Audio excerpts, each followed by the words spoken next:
संक्रांति कब है, क्या है पूजा विधि, क्या है शुभ मुहूर्त, क्या है स्नान और दान करने का महत्व। संपूर्ण जानकारी केवल सनातन धर्म डायरीज के माध्यम से आपको मिलने वाली है। मित्रों, सनातन धर्म डायरीज में आपका हार्दिक स्वागत है। राधे राधे मित्रों, आप सभी को मकर संक्रांति की हार्दिक शुभकामनाएं। नए साल के शुभ आरंभ में आपके जीवन में भी सब कुछ शुभ होता रहे। मकर संक्रांति पर सूर्यदेव दक्षिण से उत्तरायण होते हैं, जिस कारण से इसे उत्तरायण पर्व भी कहते हैं। इसके अलावा मकर संक्रांति को खिचड़ी के नाम से भी जाना जाता है। मकर संक्रांति पर गंगा स्नान, सूर्यदेव के विशेष पूजा का विशेष महत्व होता है। इस वर्ष पौष माह के खत्म होने के एक दिन बाद मकर संक्रांति मनाई जाएगी।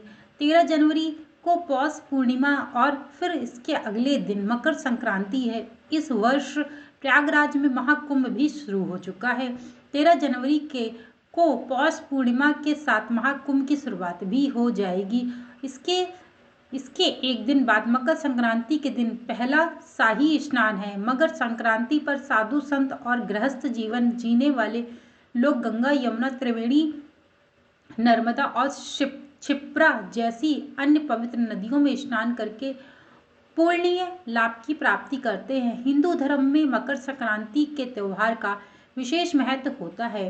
प्रत्येक साल यह त्योहार पौष महीने में मनाया जाता है, लेकिन इस बार मकर संक्रांति पौष माह के खत्म होने के बाद मनाई जा रही है।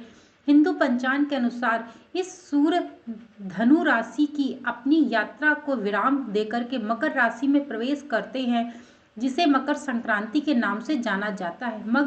मकर संक्रांति पर सूर्योदय दक्षिणायन होते हैं और इसका भी अपना एक विशेष महत्व है, जिससे आपके जीवन में होने वाली बहुत सारी चीज़ों के बारे में भी पता चलता है, जिस कारण से इसे उत्तरायण पर भी कहा जाता है। इसके अलावा मकर संक्रांति को खिचड़ी के नाम से भी जाना जाता है। मकर संक्रांति पर गंगा स्नान, सूर्योदय का विशेष पूजा और विशेष महत्व होती है। इसके अलावा इस दिन दान करने का भी विशेष महत्व होता है।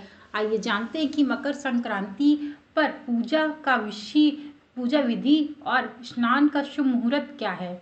मकर संक्रांति तिथि पंचांग के अनुसार इस वर्ष मकर संक्रांति का पर्व मंगलवार 14 जनवरी को मनाया जाएगा। सूर्योदय इस दिन धनु राशि से मकर राशि में विराजमान होने वाले हैं, जिससे आपको यह चीज पता चलेगी कि आप किस तरह से किस दिन खिचड़ी यानी कि मकर संक्रांति मनाएंगे। सूर्योदय इस दिन धनु से मकर राशि में सुबह 9:03 पर प्रवेश करेंगे। इस कारण से मकर संक्रांति 14 जनवरी को मनाई जा रही है। मकर संक्रांति का पूर्ण काल मुहूर्त क्या है? पुण्य काल और मुहूर्त क्या है? इस वर्ष मकर संक्रांति पर पूर्ण काल मुहूर्त 14 जनवरी 2025 को सुबह 8:40 से लेकर के दोपहर के 12:30 तक रहने वाला है। पूर्ण काल के मुहूर्त में गंगा स्नान और दान करने का विशेष महत्व होता है।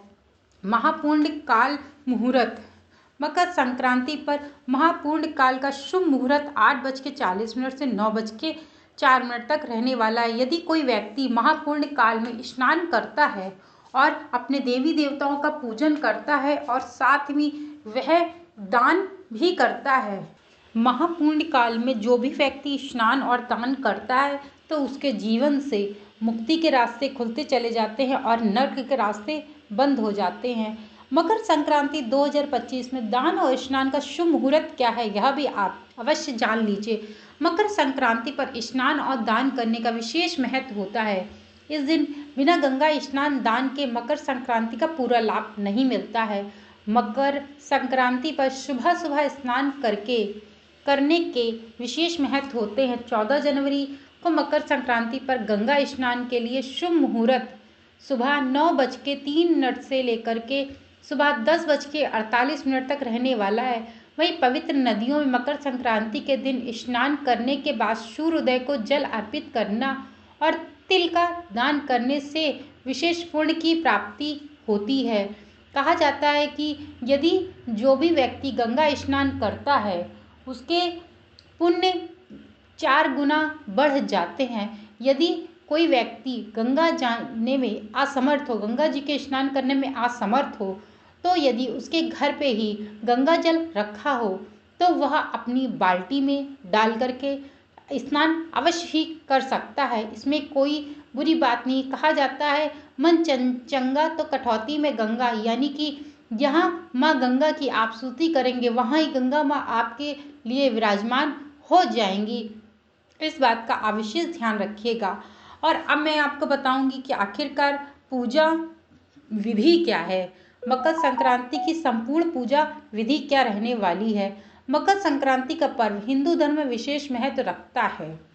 इस त्योहार के देश भर के अलग अलग हिस्सों में अलग अलग नामों से मनाया जाता है।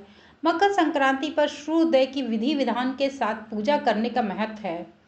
मकर संक्रांति के दिन सुबह जल्दी उठ करके घर को साफ सफाई करने के बाद घर के पास किसी पवित्र नदी में स्नान करने जाएं और वहां पर स्नान करने के बाद सूर्य देव को अर्घ अवश्य दें। फिर सूर्य देव से जुड़े मंत्रों का जाप भी करें और दान दक्षिणा भी अवश्य करें। आखिरकार जो महाकुंभ लग रहा है, त्रिवेणी स्नान का क्या महत्व है, यानी कि जो कुंभ लग रहा है उसका क्या महत्व है। पूजा विधि में बस इतना ही करना है। यदि आप चाहें तो तिल का दान अवश्य करें। यदि आप लक्ष्मी का गुप्त दान करना चाहते हैं तो आपको तिल के लड्डू जब आप बनाएं या आप बाजार से खरीदें या कुछ भी करें, अगर ढीले लड्डू हों तो आप बाजार से खरीदें, उनमें आप 1 का सिक्का चिपका करके आपको गुप्त दान करना है। इससे आपके जीवन में रोग दोष जो भी होंगे कोसों आपसे दूर हो जाएंगे और यहाँ तक कि कैंसर जैसी बीमारी भी आपके आसपास नहीं अवगत होगी। इस बात का विशेष ध्यान रखिएगा। अब मैं आपको बताऊंगी मकर संक्रांति पर प्रयागराज के त्रिवेणी के स्नान का क्या महत्व होता है। सूर्य के मकर राशि में प्रवेश काल के समय जब सभी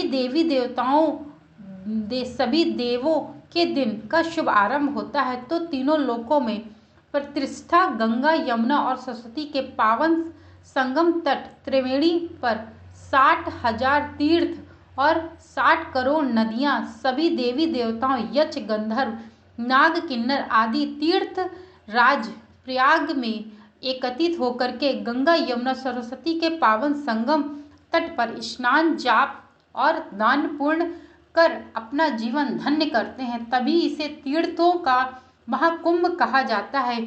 यानी कि जो कुंभ का विशेष महत्व है वह भी मैंने आपको बताया कि यदि आप मकर संक्रांति में किस प्रकार से पूजा आराधना करते हैं, मैंने वह भी आपको बताया। अब आप इस बात का ध्यान रखिएगा कि मकर संक्रांति में आपको किस प्रकार से स्नान दान और कैसे जल चढ़ाना है, क्या शुभ मुहूर्त है, क्या पूजा विधि, संपूर्ण जानकारी मैंने आपको अपने सनातन धर्म डायरीज के माध्यम से अवगत कराई है।